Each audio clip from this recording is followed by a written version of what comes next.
നമസ്കാരം. മലയാളി വാർത്ത ഇൻസൈഡിലേക്ക് സ്വാഗതം. ഈ പാകിസ്ഥാന് നേരെ നിൽക്കാൻ ജീവനില്ല, എന്നാലും ഇന്ത്യയോടുള്ള ഉപദ്രവത്തിന് ഒരു കുറവുമില്ല.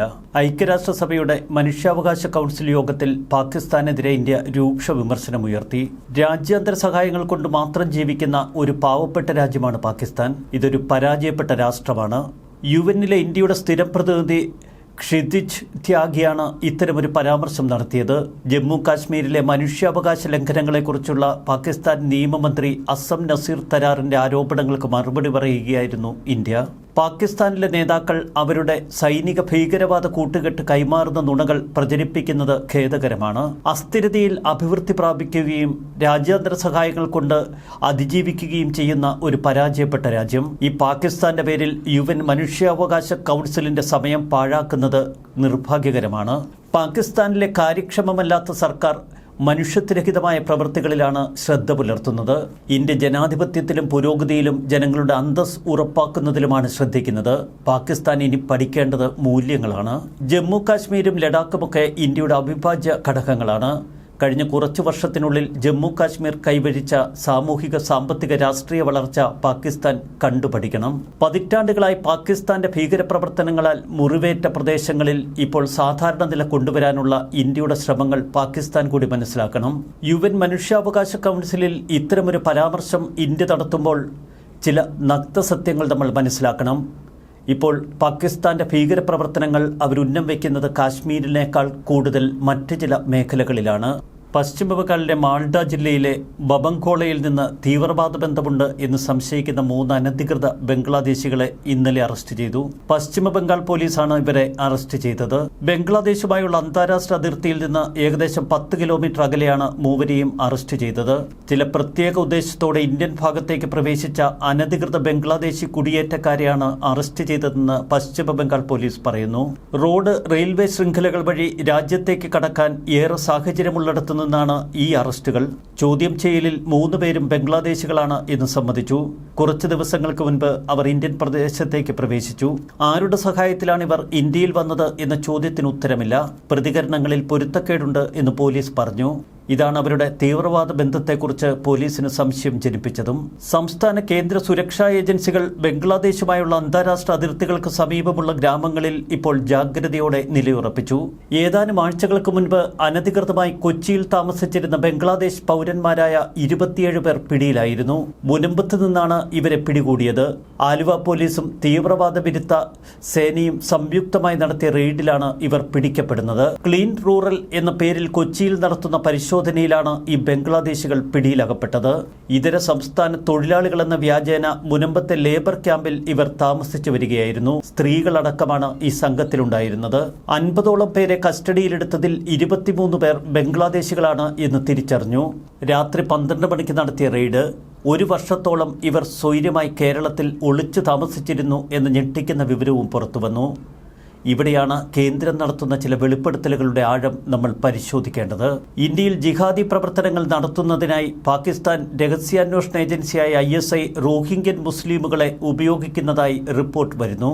കടുത്ത ദാരിദ്ര്യം അനുഭവിക്കുന്ന റോഹിംഗ്യകൾ പണത്തോടുള്ള അത്യാഗ്രഹം മൂലം പാകിസ്ഥാന്റെ കെണിയിൽപ്പെടുന്നു. റോഹിംഗ്യകളെ ഇപ്പോൾ പാകിസ്ഥാൻ ISI തങ്ങളുടെ ഏജന്റുമാരാക്കുന്നു. ഗൂഢാലോചന ഏജൻസികൾ ഇവർക്ക് പണം കൈമാറുന്നു. പിന്നീട് അവരെ വശീകരിച്ച് ഭീകരപ്രവർത്തനങ്ങളിലേക്ക് വഴിതിരിച്ചു വിടുന്നു. റോഹിംഗ്യൻ മുസ്ലിമുകൾ ഏത് രാജ്യത്താണെങ്കിലും അവർ കുറ്റകൃത്യങ്ങളും ഗുരുതരമായ പ്രവർത്തനങ്ങളും ചെയ്യുന്നുണ്ട് എന്നെല്ലാവർക്കും അറിയാം. മുൻ ബംഗ്ലാദേശ് പ്രധാനമന്ത്രി ഷെയ്ഖ് ഹസീന റോഹിംഗ്യൻ മുസ്ലിമുകൾക്കെതിരെ ശക്തമായ നിലപാടുകൾ എടുത്ത വ്യക്തിയാണ്. ജിന്നയുടെ രാജ്യം ഇന്ത്യക്കെതിരെ പരോക്ഷ യുദ്ധം നയിക്കുന്നുവെന്ന് ഇന്ത്യ പറയുന്നു. ഇപ്പോൾ അത് റോഹിംഗ്യൻ മുസ്ലിമുകളിലൂടെയാണ് അവർ നടപ്പാക്കാൻ ശ്രമിക്കുന്നത്. ബംഗ്ലാദേശ് വഴി ഇന്ത്യക്കെതിരെ ഭീകരപ്രവർത്തനം, അതാണ് പാകിസ്ഥാന്റെ പുതിയ പദ്ധതി. ബംഗ്ലാദേശിലെ മതഭ്രാന്തന്മാരുടെ ആജ്ഞപ്രകാരം പ്രവർത്തിക്കുന്ന യുനൂസ് സർക്കാർ അതിനുവേണ്ട അണിയറ സഹായങ്ങൾ ചെയ്തു കൊടുക്കുന്നു. ബംഗ്ലാദേശ് തലസ്ഥാനമായ ധാക്കയിൽ തങ്ങളുടെ താവളമുറപ്പിച്ച് ഇപ്പോൾ പദ്ധതികൾ നടപ്പിലാക്കാൻ ശ്രമിക്കുകയാണ് ISI. ബംഗ്ലാദേശിൽ സ്ഥിരതാമസമാക്കിയ റോഹിംഗ്യകളെ ഉപയോഗിച്ച് ഇന്ത്യയിൽ വലിയ തോതിലുള്ള ഭീകരപ്രവർത്തനങ്ങൾക്കാണ് അവർ ചുവടുവെക്കുന്നത്. ഇതിനുവേണ്ടി ഒരു രൂപരേഖ ഇതിനകം തന്നെ പാകിസ്ഥാൻ തയ്യാറാക്കി.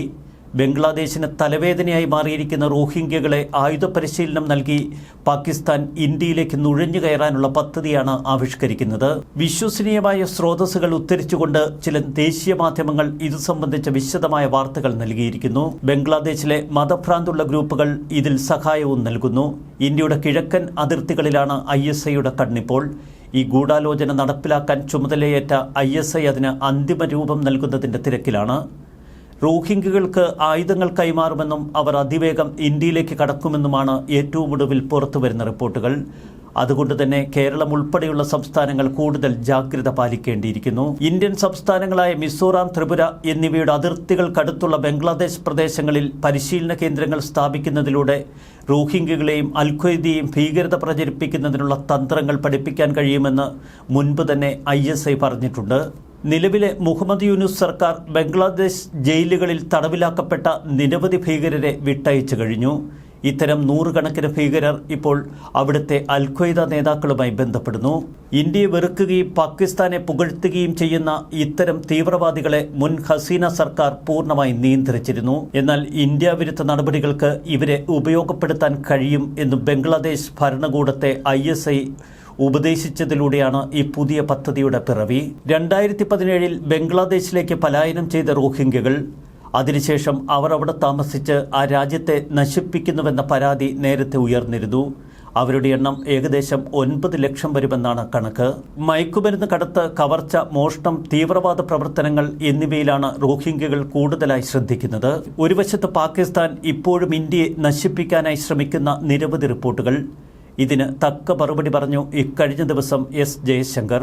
ബംഗ്ലാദേശിൽ ആഭ്യന്തരമായി സംഭവിക്കുന്ന എല്ലാ തെറ്റുകൾക്കും ഇന്ത്യയെ കുറ്റപ്പെടുത്തുന്ന രീതി ശരിയല്ല എന്ന് വിദേശകാര്യമന്ത്രി S. ജയശങ്കർ പറഞ്ഞു.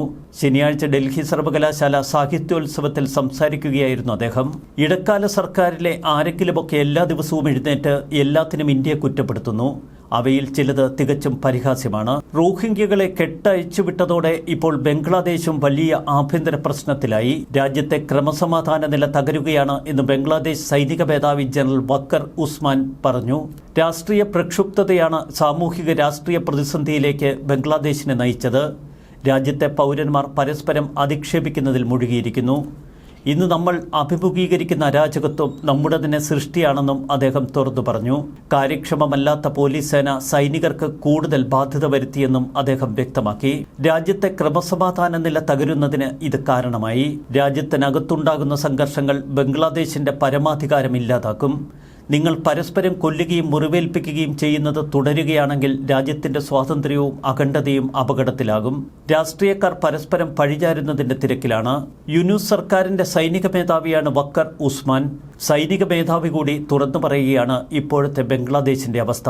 ഇന്ത്യക്കെതിരെ കടുത്ത ഭീകര പ്രവർത്തനങ്ങൾക്ക് പാകിസ്ഥാൻ ബംഗ്ലാദേശ് വേദിയാക്കിയാൽ ഇന്ത്യ കടുത്ത നടപടികളിലേക്ക് കടക്കും എന്ന ഭയം ഒരുപക്ഷെ സൈനിക മേധാവിക്കുമുണ്ടാകാം. കാര്യങ്ങൾ കീഴ്മേൽ മറിയുകയാണ്. അതുകൊണ്ട് തന്നെ വളരെ ജാഗ്രതയോടെ ഓരോ നീക്കങ്ങളും വീക്ഷിക്കുന്നു ഇന്ത്യ. ന്യൂസ് ഡെസ്ക് മലയാളി വാർത്ത ഇൻസൈഡ്.